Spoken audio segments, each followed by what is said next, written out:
is a process which involves settlement of funds with different banks. It includes financial instruments such as checks, drafts, and letters of credit. It is a form of verifying and balancing financial instruments. If the clearing process is charged on the same bank, for instance, you deposited a PS Bank check on any PS Bank branch, then that branch will just have to forward the check to the head office. No need for it to be sent to the clearinghouse and no exchange between banks as well. That is what we call the head office clearing.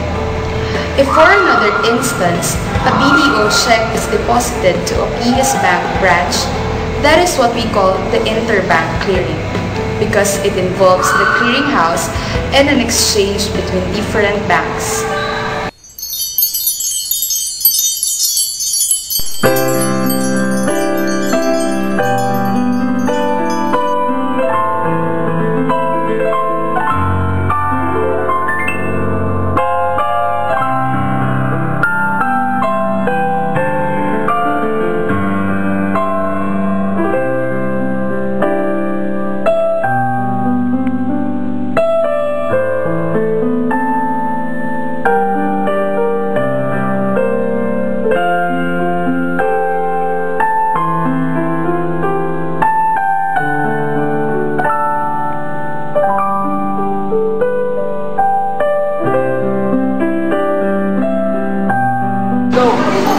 Lucky you! Lucky me? Yes, because you have a golden heart, I will grant you 3 wishes. Really? Yes, what's your first wish? I wish I look like Brad Pitt. Oh, your wish is my command.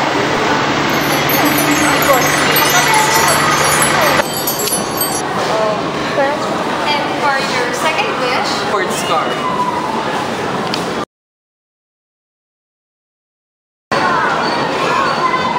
And for your last wish? I want to be a billionaire. But I don't have cash. But I can write you a check.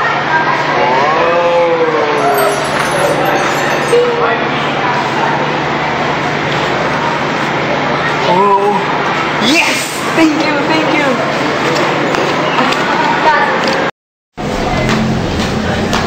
Morning, ma'am. Morning, sir.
Susihin namin.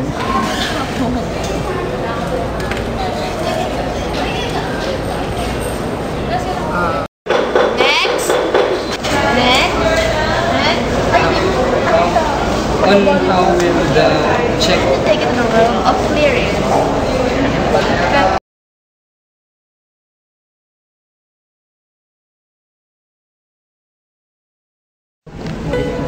Step number 1. Verification. After the teller received the check, she should verify if the check has its full name, if the check is a stale-dated or a post-dated check, if the amount in figures is consistent with the amount in words, and if the signature matches with the teller's system. Take note that every banks have different cut-off time, and as for PS Bank, it is 1:30 p.m. Step number 2. Batching. After the cut-off time, all checks will be collected for batching. Every batch consists of a maximum of 100 checks. The total amount from the physical checks should be balanced from the total amount in the system. Step number 3, the head clean process. If the amounts are balanced, the messenger will collect all checks from all the branches and he will then deliver it to the head office for clearing. Take note that the cutoff time is 4 in the afternoon. Step number 4. By the time that all checks are delivered in the head office, they will verify again if it is balanced. Then, they will use the ECCS, or the Electronic Check Clearing System. It will scan all checks and encode the amount on the lower right of the check, so that when the time comes it is delivered to the PCHC, they will only read the amount on the lower right. The BSP would have to debit the amount to the account of BDO since they owe that amount to PS Bank, in this case, 100,000.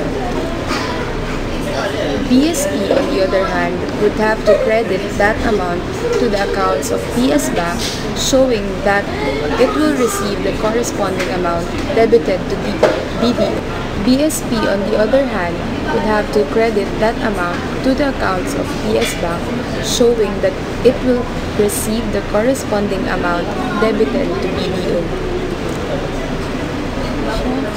If the issuer's check is a BDO check and you will deposit it to your PS Bank account, the BSP would have to debit the amount to the account of BDO since they owe that amount to PS Bank. Go.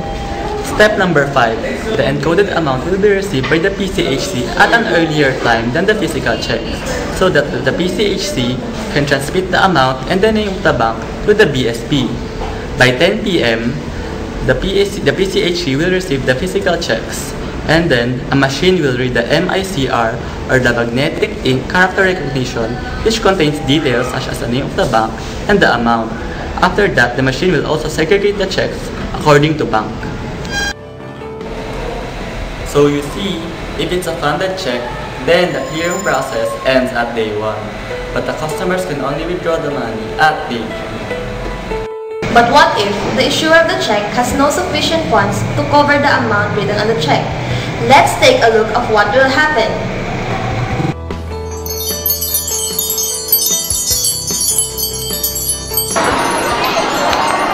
Hello? What? I can't hear you! Oh my god! Ako ba siya nakita? DVD! DVD! DVD! DVD! DVD! I don't have cash! But wait, there's more! I have a check! Okay. Make sure this is okay. I don't want bouncing checks. I'm sure, but you know, I have to go over.